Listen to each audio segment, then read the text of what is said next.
And I have to wonder if that's true with us and God. How much would my connection to him grow if I just simply let him heal some of those areas in my life where I'm now loving him because I love him, not with any ands added onto it? Welcome to the Everyday Faith Podcast, where we believe you can live out your faith every day by starting with belief, embracing your mission, committing to obedience, and pursuing community. I'm Dan. And I'm Jess. Welcome back for part 2 of our conversation with Dean Goossen. Last week we talked about how much God loves people, and today we're excited to continue that conversation, but talking about how we can connect with God. It's so practical. Let's see. Dean and his wife, Cassie, have 7 amazing children. They are also on a mission to reach the lost and encourage and equip believers through their organization, Awakening Hope Ministries. Dean, we're so grateful for time with you and to have part 2 today. Trust me, and that goes both directions. Thank you for having me. And I just love spending time with you guys. Us too. So this is going to be fun. Yeah. We'll find out. Connecting with God. Dan, what's one of the first thing that comes to your mind when you think about connecting with God and how that looks? Yeah, it's really hard to connect with an invisible source. It's difficult. It's like, I don't hear you talking back to me. Is this a conversation? Should I talk? Should I listen? Do I need to be still? Do I keep going? This is all my thoughts in my head. No, that is interesting. I Those mean, are even good the first thing that you mentioned is like an invisible God that I can't hear. And I remember, I think we were talking to one of our girls about that, like, talk to God, and she's like, "Well, but Daddy, He doesn't talk back to me." Yeah, he doesn't talk. He doesn't I was talk like, well, back stop to sinning. me. Maybe he will. How do I talk to him? I sometimes wonder that too. Like, okay, God, how come I can't hear your voice? I don't feel like I'm hearing the answers that, but that doesn't mean that he's not there. I'm not connecting with him, even if I don't hear a voice, right? Well, yeah, it's easy to say that. It's hard reality. It is a hard reality. Because I was like, 2 weeks ago, I was just like, Lord, I'm trying to do your will. Can you just tell me what to do? Like, come on. Yeah. I'm going to read the scripture, so yes. Well, and the idea of all talking to him like a friend, because he's your best friend, right? But like my best friend talks back to me and we have a discussion, a conversation like we're having right now. So that's why we brought Dean on. Yeah, well, good point. This is a messy subject. There's tons of viewpoints, tons of everything to this. But we just want to talk about how do we connect with God. And Dean is so connected with God. I don't even know what that means, but You give me so much credit. So there's all of our thoughts. Why don't you share yours? I really love doing this. I love just processing and talking about Jesus.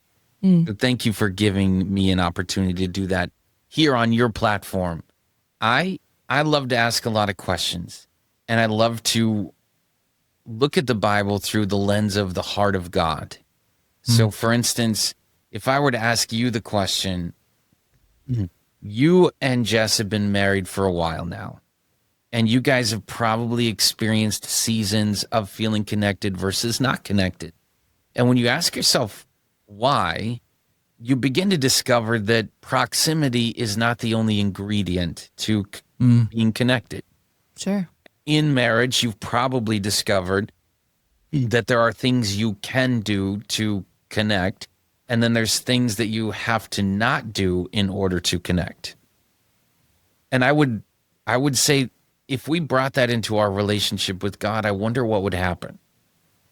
So for instance, when you read the first few chapters of Revelation, we tend to read that with this heavy weight of, oh no, look at God's criticism of the church, instead of hearing the cry of his heart.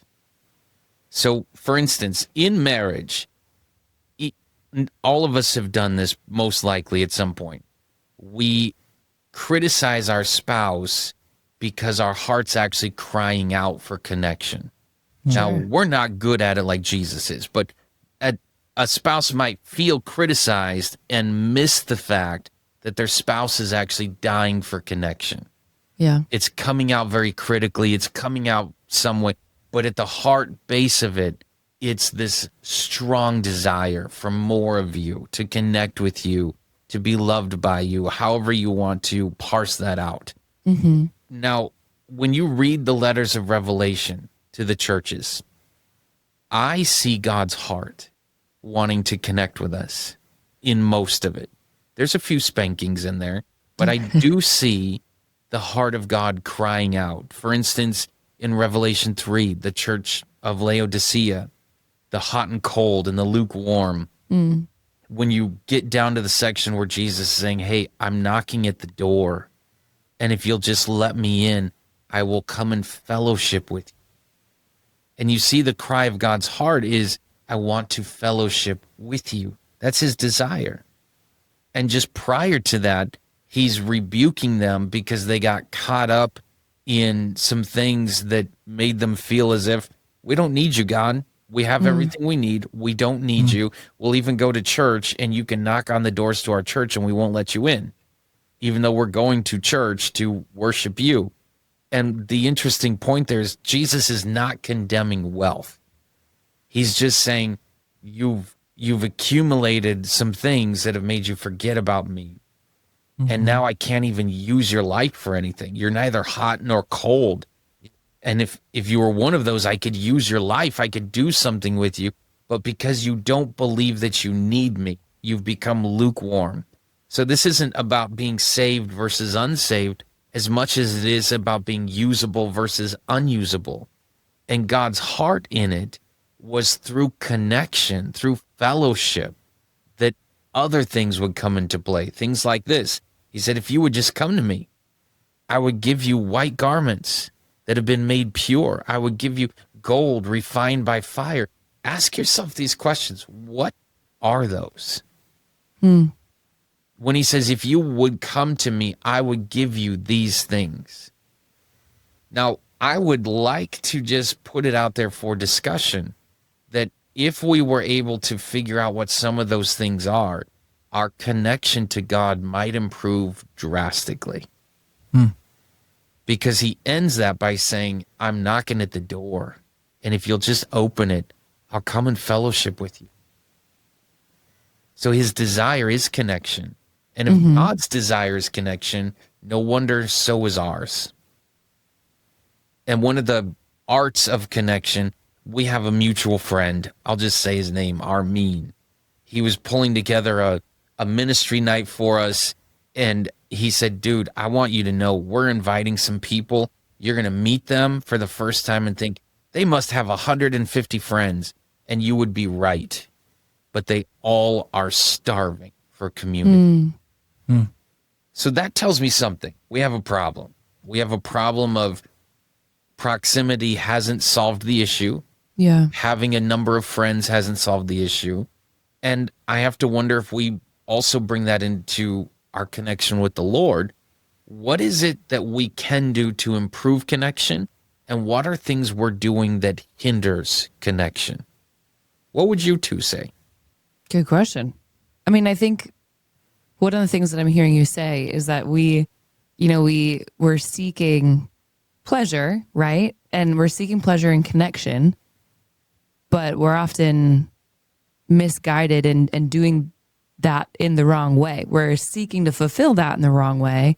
So the desire is there, but the route we're going is wrong. So, I mean, quick dopamine hits. I think that that's a huge trap that we fall into.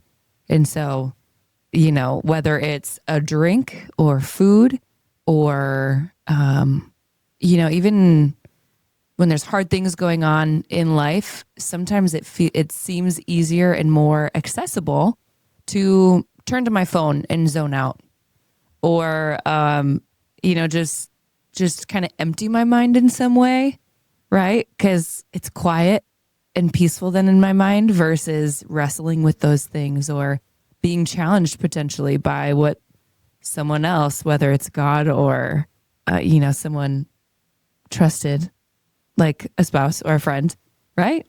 Like that sometimes feels harder. So I'm just gonna dump it all and just pretend it doesn't exist and just, enjoy the emptiness of no problems versus the joy that comes from resolving and connecting. And that's some of my It's so thoughts funny. anyway. We're so opposite. I like fill my mind with as much to distract me from other thoughts and like add into my life and cause issues. So Sometimes I do, but yeah, opposites attract. There you go. I was being a very good listener to you, and I totally forgot his question. So I'm sorry. what are ways that I don't know, you'd be able to restate Some it better. barriers of connecting with God. Yeah, if you were to even think about your marriage, when you think about Jesus or the Father saying phrases like this, if you seek me, you will find me. Or if you come after me, I will reveal the secrets. Or even in the church of Laodicea, if you would come to me, I would give you valuable things. In other words, you're so caught up in these fleshly things. But if you came to me, if that stuff was stripped away, again, I have to say this because people get caught in poverty mindsets or they get caught in a prosperity thing that totally distracts them from God. And we got to find the middle road. God isn't condemning wealth here. He's not even close to condemning it. All he's saying is if your wealth was stripped away, there's nothing left. And I'm trying to give you things that if that wealth is stripped away, there's valuable things still there, things that I value. And if you think about what some of those things might be, that God would want to give you, gold refined by fire, which makes me think of Proverbs, the crucible for silver, the furnace for gold, but the Lord tests the heart. What are things that God would give you? What are things that if you really came after your spouse, they have things to offer based on who they are that would provide connection in your life? What are things that God could give you if we would simply come to Him? What would you say? I mean, what couldn't he give you, right? It's like there is no box to fit the answer in. But I mean, the wholeness is what we're all seeking, right? And so that's what obviously connecting with God can do for us. So then how do you see, what does it mean to connect with God? What are some practical steps that we can take in order to connect with God? Well, you actually just used a word that I want to bring out. You said wholeness. Now think about that. I'll let you in on a portion of my marriage. So I was married once before and my ex-wife cheated on me and left. And all of a sudden I'm finding myself a divorced man going, how did I get here? And because she fulfilled one of my greatest fears, which was being cheated on, I was destroyed down to my core, down to the very foundation. And I took 2 years of hard focus to heal from that. And I discovered many, many layers that we don't have time to go into now. But by the time I met my wife, Cassie, who's incredible, I thought that I had completely healed, and that was not true. I remember one night we were in our room, in our bed, and she was trying so hard to connect with me that she actually grabbed me by the shoulders and was shaking me, saying, why can't you believe that I love you? And I realized in that moment that I was doing something incredibly wrong. My insecurity, my woundedness that predated my first marriage, it was just greatly enhanced by my first marriage and the woundedness that took place. And now I was still carrying some of that into my marriage with Cassie. I went and on a prayer drive the next day and I said, Lord, I think I'm the problem here because I'm doing stupid things like buying my wife flowers because I love her and because I'm afraid she'll leave me if I don't. So the first part is true, but the second part pollutes it. The second Sure. part is the and. As long as there's an and, it's always going to pollute the first true part. And I said, Lord, I don't know what to do with this. And I'm cautious when I say this, but I really felt like the Lord spoke to me. And he said, you can either get to the end of your life and find out that your wife was faithful to you the entire way, but you wasted your marriage living in fear that she was going to leave you. Or you can choose to believe her and experience being loved by her. And that was just a portion of that conversation between me and the Lord where I realized I wasn't whole. And because I wasn't whole, I was malfunctioning. I'm buying you flowers because I love you and I'm trying to assert value. Because I'm afraid if I don't, you'll leave me because I'm trash. Now, when you think about that between you and God, how often do we do that with him? Right. I'm doing this because I love you and I don't want you to judge me. God, I'm doing this because I love you and I'm afraid you won't bless me if I don't. God, I'm doing this because I love you and I'm nervous that you're going to discipline me or you're going to not let me into heaven, whatever you want to fill in that blank with. Yeah. That is not a whole person. That's a wounded person. That's a broken person. And when we relate to God, it would almost be like he's grabbing you by the shoulders saying, why can't you believe that I love you? And part of connecting with God is letting him into those areas that need healing because he wants to bring healing. Sure. And when we do, something beautiful happens. I started buying my wife flowers because I love her. And there was no and. And then something else happened.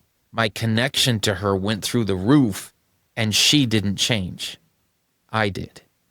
That's good. And I have to wonder if that's true with us and God. How much would my connection to him grow if I just simply let him heal some of those areas in my life where I'm now loving him because I love him, not with any ands added onto it. It's not so I don't fall out of favor with you, so that you don't get angry, so that you don't discipline, so you don't remove your blessing. I'm just simply doing it because I love you and I'm seeking you because I know you love me. And I want to experience more and more of this because to receive somebody's love is an act of receiving their heart. I'm letting you love me. I'm letting you pour your heart's desire out on me. So it's not selfish to say, God, I want to receive more of your love because he wants to give it to you. It'd be like you inviting someone over for dinner saying, I'm going to make the best smoked brisket or whatever it is that you specialize in cooking, and I'm going to make this entire feast for you. I want you to come over and experience. And someone comes over and says, oh, I ate right before I came. I'm good. Instead of receiving the love you were trying to give them, they did something to prevent receiving that, from experiencing it. And what it does is it communicates to you that I'm not going to receive the love you're trying to give. That's a simple example of what we do in marriage, but it's also a reality of what we do with God. So then here comes the next question. If that's true, if wholeness, to use your word, Dan, opens the door for connection, but I still have to walk through the door, what does that look like for you? What does that look like for Jess? Are you going? Am I going? I mean, I went first last time, so I think it's your turn. I think what's cool is it's not always the same answer. I love what you're saying about like the heart posture and the open arms heart to receive from God. And that can be in a car ride, right? Or instead of me listening to a podcast or music or watching a video on how to build a Murphy door, it is me pausing and saying, God, I just want to spend time with you. Mm-hmm. You know? And it's the waking up early which I have not done well in recently because I stayed up too late building stuff. The waking up early, I just want to spend time with you. It's going on a walk. It's connecting with my kids well. And God, let's spend time with my kids. Right. So for me, it's been really cool. And like, how can I just always be in prayer, always be in relationship with God? But my problem is my heart, right? That's the big issue. So I love what you're saying, because I'm like, God, I want to spend time with you, and I want you to share your entire life strategy. But that's just me. I think, a big thing for me is like, well, am I trusting him? Am I taking him at his word that he loves me, even if I mess up, even if I yell at my kids, even if I don't make dinner and provide around the home for my husband the way that my role I'm supposed to do, right? So taking him at his word, that's like, no, he still loves me and I still have inherent value because, again, like we talked about last time, I am his creation, not because I did all the right things today, not because I spent the right amount of time with him in the morning, but because he loves me. I just have value because he loves me, and he created me with inherent value. So I think Amen. It's right. It's like just drowning myself in the word and knowing what he says and believing that it's true. And then I think it's throughout the day, right? Like, man, I'm feeling kind of discouraged. Well, where am I turning? Am I allowing him to fill me up, or am I turning to another cup of coffee because I like the way it tastes and it makes me feel good? Or is it perhaps that I need to actually turn to him? Not that I can't have coffee, but that, hold on, is coffee the source of that repair and healing and joy, or is God the source? And that's right. But those are it's so well said, right? That makes so much sense. But how the heck do you do that? Well, I'm going to turn to God. It's like, okay, where is he? He's invisible, right? So it's right. He's everywhere. Is it a worship song? Is it reading the Bible? I guess. Well, that's why I love the heart posture. Fair question. Right? Yeah. So Dean, question back to you. What does it mean to turn? What does it look like? What does it look like?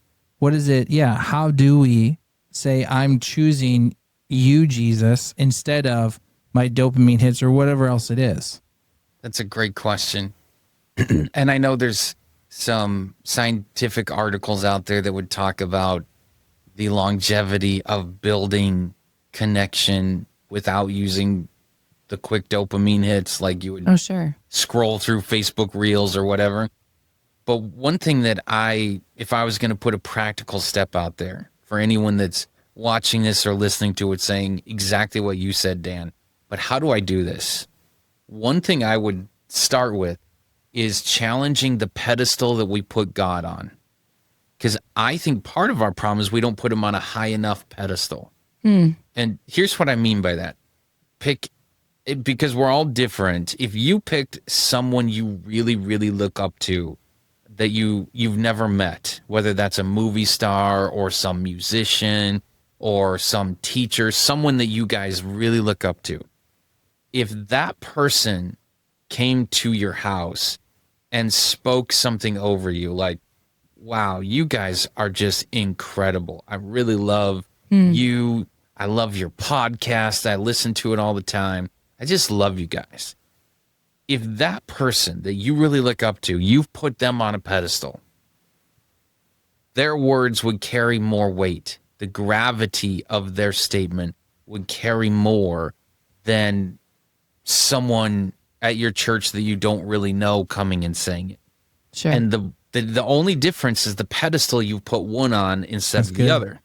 Now, if we put God on a high enough pedestal where he is the famous one in our heart, he is the celebrity, he is the almighty, then we would understand exactly what you said, Jess, that because he's in love with me, because he wants me, that means so much in terms of gravity that I'm being pulled towards that, because in my heart, I've made him famous.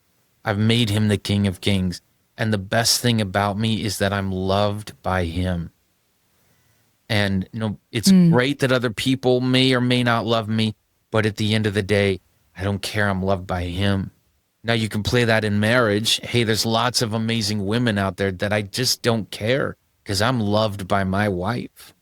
That woman loves me and she's the one that I want. And because she loves me, she's at a higher pedestal than the rest of the women in the world. And if I'm going to put God on a higher pedestal, here's what happens. His words carry a different weight. Mm-hmm.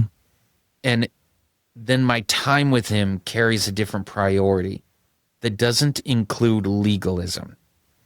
Because legalism is not connection.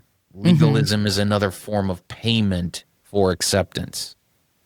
Legalism is saying if I pray X amount of hours, it is exchanging something for God. Yeah. It's false, and it leads to a bottomless pit where there is no connection. So the first thing I would do is put God on a higher pedestal in my heart, where I just sit and make him the famous one. He is the King of Kings, the creator of the universe, and he somehow cares about me. And as weird as it is, whether you're a space nut or not, I love thinking about outer space because it gives me a frame of reference to how small I am and yet how important I am to the Lord. Right. That he's chosen to have that love for me, that favor on my life. And the best thing about me is that I'm loved by him. And that's incredible, which we didn't get to say in the last podcast talking about the love of God for us, but it's still true that when I do that, it changes the way I read the Bible. So when I read, we're talking about the letters to the churches, and think about the letter to the Ephesians, to the church of Ephesus, when he says, think about where you guys have fallen from, repent and get back to that place where you were passionately in love with me, when you weren't doing these things out of just habit or duty, you were doing them because you loved me. Hear the heart of God in that he doesn't desire your perfection. He desires your heart. He doesn't desire you to be perfect in everything you do. He just desires your heart. And if we would give it to him, and we would give it to him out of love for who he is. So here's another practical step I love to do, and maybe this will help somebody. I love to pick one character attribute of God and meditate on it. I force myself into a quiet space. So let's take faithfulness, for example, especially because of the story we shared earlier. This carries weight in my heart. If I take faith, just God's faithfulness, and I meditate on it, I force my phone away and I'm just thinking about God's faithfulness. Here's some things, some conclusions that come to my mind. Things like this. God can't cheat on me because he's faithful. He embodies what being faithful is. He's not growing in his faithfulness. He's not getting better at it. He is the most extreme version of faithfulness. Therefore, to be unfaithful would be a contradiction of who he is, because there's nothing else that can be more faithful than him. He cannot cheat on me. He's not struggling with fighting off thoughts of cheating on me. Like us as human beings, as much as I love my wife, there's times in marriage where temptation comes and I have to choose to be faithful. God doesn't have to choose. He is faithful. That's the difference. Wow. It's a state of being for him where he's not struggling with, oh man, the devil's tempting me today to give up on you, and you're lucky I chose to be faithful to you.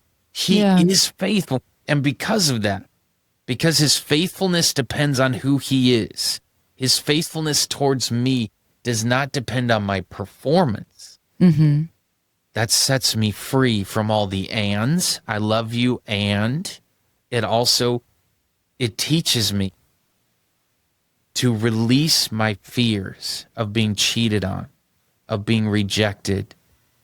And it opens my heart to let something else take its place, which is more of who he is.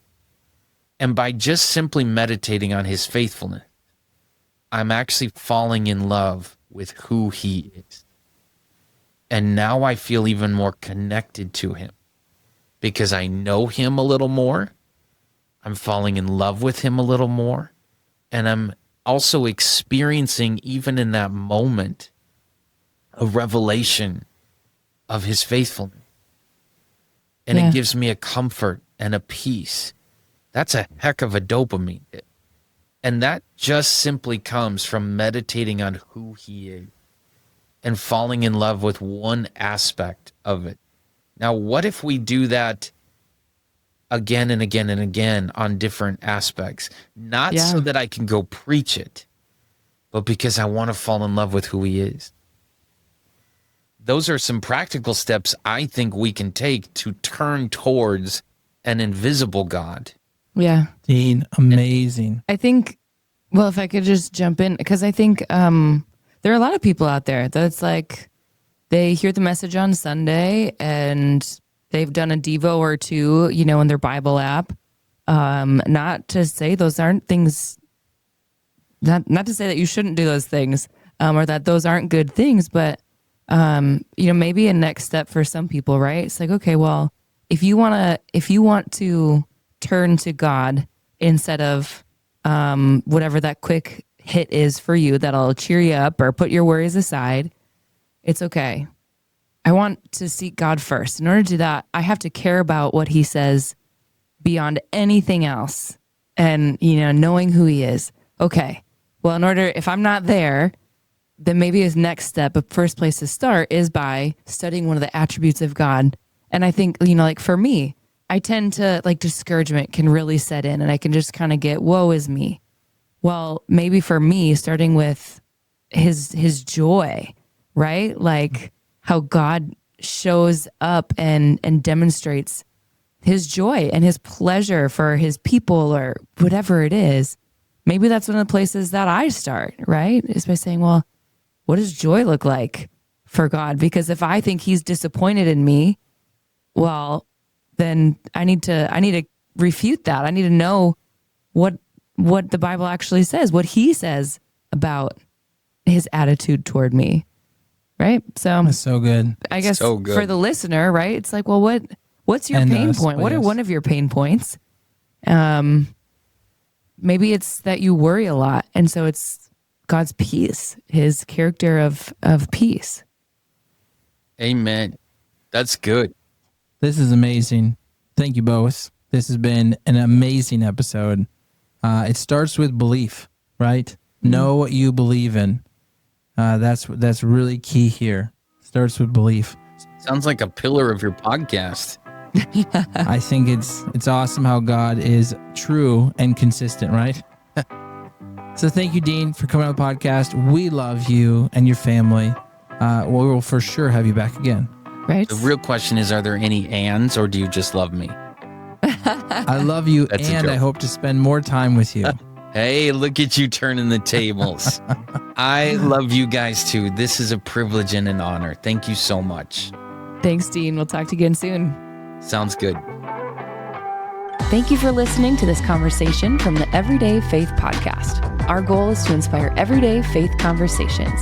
Please join us by rating and reviewing wherever you're listening, and most importantly, by sharing with a friend. For more resources like this, visit our website, askaboutmyfaith.com. God bless you as you live out your faith in your everyday rhythms of life.